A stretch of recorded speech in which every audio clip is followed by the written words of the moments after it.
Okay, Assalamualaikum warahmatullahi wabarakatuh. Hello everyone, my name is Ashifa Nur Amelia. I come from class PBAA. I want to um, explain you about instructional media, and my register number is 2230 1040 04. And today, I am excited to present an instructional media designed to teach descriptive text. The specific topic is extracurricular basketball activities at school. This media aim to make learning more engaging, interactive, and aligned with the genre-based approach to teaching. So, let's get started. Oke, sebelum Miss masuk ke dalam penjelasan yang lebih dalam, before we discuss about extracurricular basketball, let me introduce what is descriptive text. Did you know what is descriptive text? Okay, descriptive text is a descriptive text describe a people, place, or things in detail to help readers or listeners visualize the subject.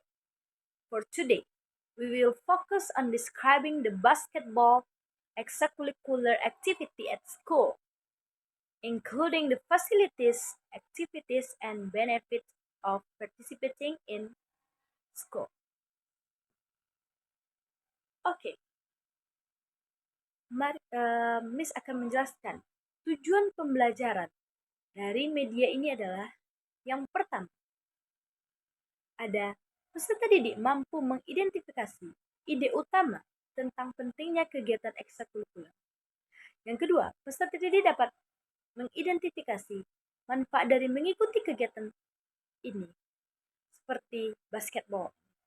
Yang ketiga, peserta didik mampu menyebutkan jadwal kegiatan, tugas dan tanggung jawab siswa dalam ekstrakurikuler basketball.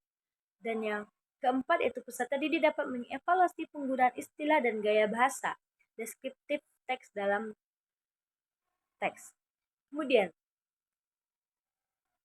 tujuan pembelajaran ini agar siswa mampu memahami ide pokok dari teks deskriptif tentang ekstrakurikuler basketball.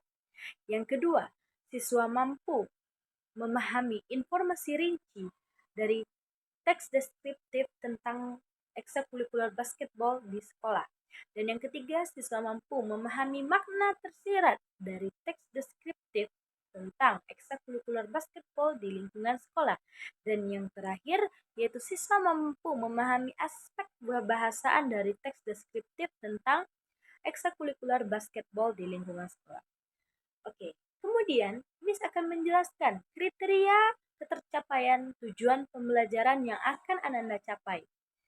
Yaitu yang pertama ada kriteria ketercapaian tujuan pembelajaran yang pertama, yaitu siswa dapat mengidentifikasi ide pokok tes deskriptif tentang basketball. Yang kedua, siswa dapat menyebutkan fasilitas yang tersedia dalam ekstrakurikuler basketball di lingkungan sekolah. Dan yang ketiga, yaitu siswa dapat menyebutkan peralatan apa saja yang dibutuhkan saat bermain basketball.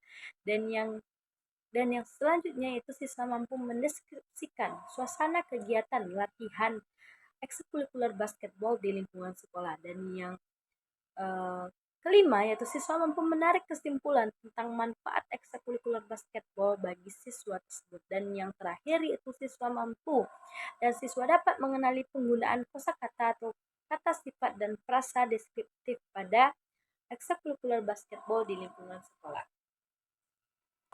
Oke, selanjutnya Miss akan menjelaskan tahapan dalam pembelajaran berbasis genre. Media ini mengikuti tahapan pembelajaran berbasis genre atau genre-based instruction. Yang pertama yaitu adalah Building Knowledge of the Field atau BKOF. Pada tahapan ini, peserta didik diperkenalkan dengan kosakata yang relevan seperti coach, hope, and court, serta rutinitas kegiatan ekstrakurikuler basketball melalui gambar dan diskusi kelas. Yang kedua yaitu modeling of the text. Media ini menyertai teks deskriptif sebagai contoh serta video singkat yang menggambarkan kegiatan ekstrakurikuler basketball di lingkungan sekolah. Peserta didik diminta untuk mencermati struktur teks peserta seperti penggunaan kata sifat dan konjungsi deskriptif. Oke, misalkan memberikan contoh pada tahapan modeling of the text. Ekstrakurikuler basket di sekolah kami berlangsung setiap Jumat sore. Lapangannya yang begitu luas dan papan ring yang baru. Banyak siswa yang antusias untuk mengikuti karena basket membantu mereka tetap sehat dan belajar kerja bersama tim atau yang dikenal dengan teamwork. Oke, pada tahapan yang ketiga yaitu ada GCOT. Pada tahapan joint construction ini, minta siswa untuk melengkapi teks yang sebagian kosong atau mungkin rumpang. Yang terakhir itu ICOT. Dorong siswa untuk membuat deskripsi mereka sendiri tentang ekstrakurikuler basketball, yaitu secara mandiri.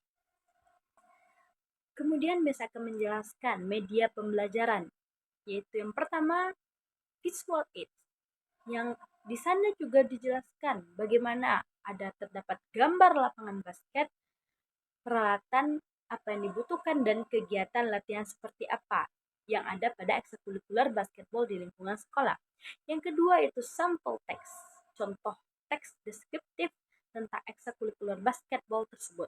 Dan yang terakhir itu video interaktif. Di sini pada video ini, video yang menunjukkan suasana latihan basket di lingkungan sekolah. Baiklah, Miss akan memberikan contoh teks deskriptif kepada Ananda semuanya. Oke, simak baik-baik ya. The basketball extracurricular activity at our school is one of the most popular program among students. It is held every afternoon on the school's spacious and well-maintained basketball court. The court is equipped with the two standard hoops and clearly marked lines, creating a professional atmosphere for the players. This activity is guided by an experienced and dedicated coach who is both friendly and encouraging, who won best experience in basketball. Oke, sebelum kita mengakhiri pembelajaran, Miss akan menyimpulkan bahwa media dan metode ini dirancang untuk membuat pembelajaran teks deskriptif lebih interaktif dan lebih menarik, sehingga siswa-siswa yang ada di sekolah ini lebih sehat dan juga lebih tertarik untuk mengikuti kegiatan ekstrakurikuler basketball di lingkungan sekolah. Baik, mungkin itu saja materi kita pada hari ini. Miss akhiri dengan membaca wabillahi taufiq wa hidayah. Wassalamualaikum warahmatullahi wabarakatuh.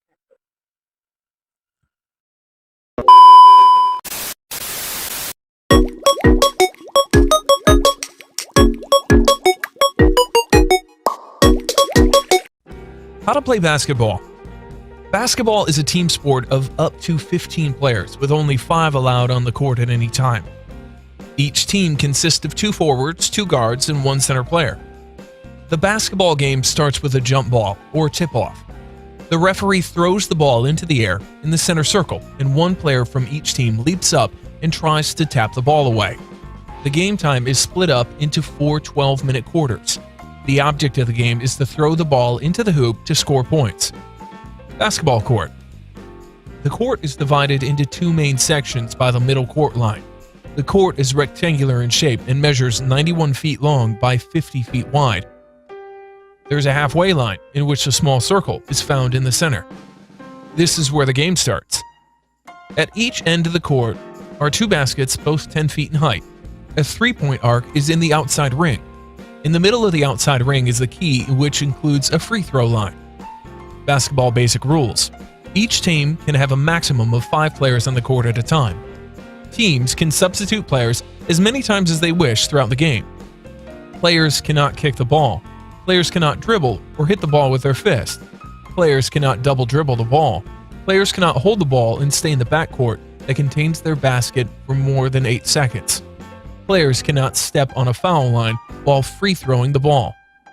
Players cannot step on the end or sideline while passing the ball to a teammate. Players cannot throw the ball out of the court boundaries.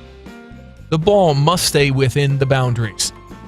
If the team loses the ball out of bounds, the other team gets control of the basketball. After the ball goes into a team's half and they win possession back, the ball must then make it back over the half line within 10 seconds. If the ball fails to do so, then a foul will be called and the ball will be turned over.